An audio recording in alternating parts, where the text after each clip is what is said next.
Hey everyone, it's Lawrence again, back with another newsletter? Seems like it. Back with another newsletter, and this one's, again, just kind of more of a jumble of observations because I had a real son of a bitch migraine a couple of days ago. Every time I get one of these, I learn more about what causes them. This time I think it was a mixture of dehydration and caffeine at the wrong time. And then also this awesome Spider-Man animated game that I found from 1996 and played. It had a lot of like flashing lights. Like I had to kind of Clockwork Orange the game to beat it. So it was a lot of unblinking staring at a screen with a lot of flashing lights, and it's also hot as shit, so there was a fan on me, so my eyes were like drying out while I'm listening to Shocker mock me. Ugh, what a game. Kind of looks cool though. Anyway, it was fun. I'm not gonna say it was worth it because getting a migraine at night is the worst. It's like a double whammy. Not only do you live through it, you have to live through it, but also you kind of enter another day with no sleep. So I went into Sunday basically with just a double fried brain. So I spent the entire day playing PowerWash Simulator. That was my therapy, and it's phenomenal. I love that game. Future Lab put a lot of peripheral effort into that game that they didn't need to, and I really appreciate it and kind of want to shout it out. So this is going to sound weird, given that the whole game is just about spraying grime off of stuff. It really is that simple. They do a really good job preventing it from becoming brainlessly boring, even though it kind of is. I figured when I first started playing it, I was like, okay, I kind of get this game's wavelength. I figured what I'd do, or what it would settle into, is that I would sort of set my sprayer at an angle and then just use the left stick to sort of scan back and forth across every surface. I figured it was going to be a really basic, super simple kind of one-handed game, but it's not. Through the design of the areas that you play in and clean, there's so much good design there to make it so you can't do that.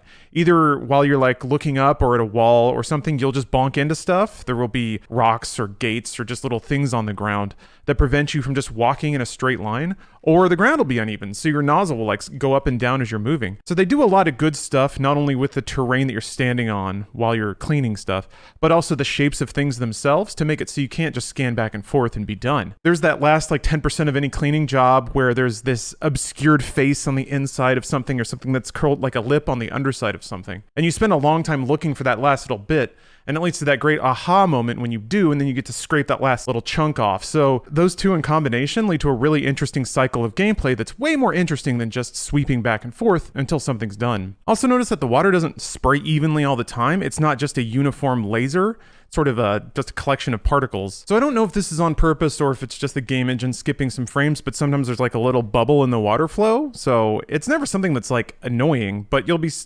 cleaning and then a little chunk will get missed. So you have to go back and pick that up. And that never happens evenly either. So there's just a lot of stuff to make sure that the game never becomes completely rote and routine. And I think one of the things I like the most about this game is that it's funny. It's weird and it's funny. I didn't expect to care about the lore of PowerWash Sim, but I really do by the end of the game. So you get these innocuous messages from your clients, and all of the communication is sort of one way.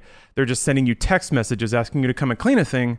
But then while you're on the job, like 10 to 15 minutes in, they just start messaging you about whatever, because presumably they're bored watching you clean their shit. So they just start talking. And in the middle of it, not only do you kind of read some dialogues for some very interesting characters, but you kind of learn more about the politics and the history of Muckington, which is the town that you're cleaning stuff in. So I don't want to spoil anything, but the escalation is hilarious. And there's something that happened with games where, team sizes got big enough and the budgets got big enough that people just didn't want to take strange risks anymore.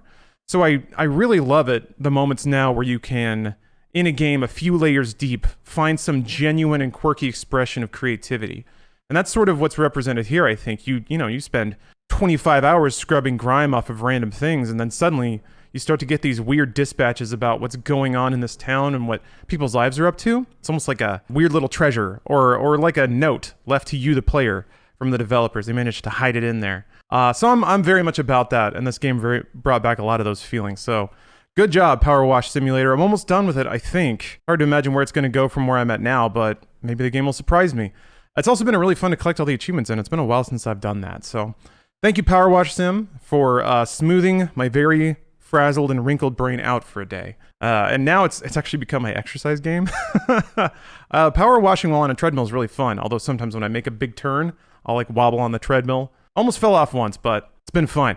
All right, so what's coming up on the stream this week? It's actually going to be a shorter week. Again, there's so much going on these days. So I'm actually going to fly back to the Dallas area to visit my family in the last half of the week. Can't stream then. So really, it's only just today. Later today, I've got it's raid night, but odds are you're not going to be seeing this on the day that that's happening. Tuesday, I'm going to check out Cult of the Lamb, and then Wednesday, I'm doing Media Share again and Ace Combat 6. So another week of backlog stuff. And then Thursday through Saturday, I am traveling. I can get something in on Saturday. That's kind of what I'm hoping for, but we'll see.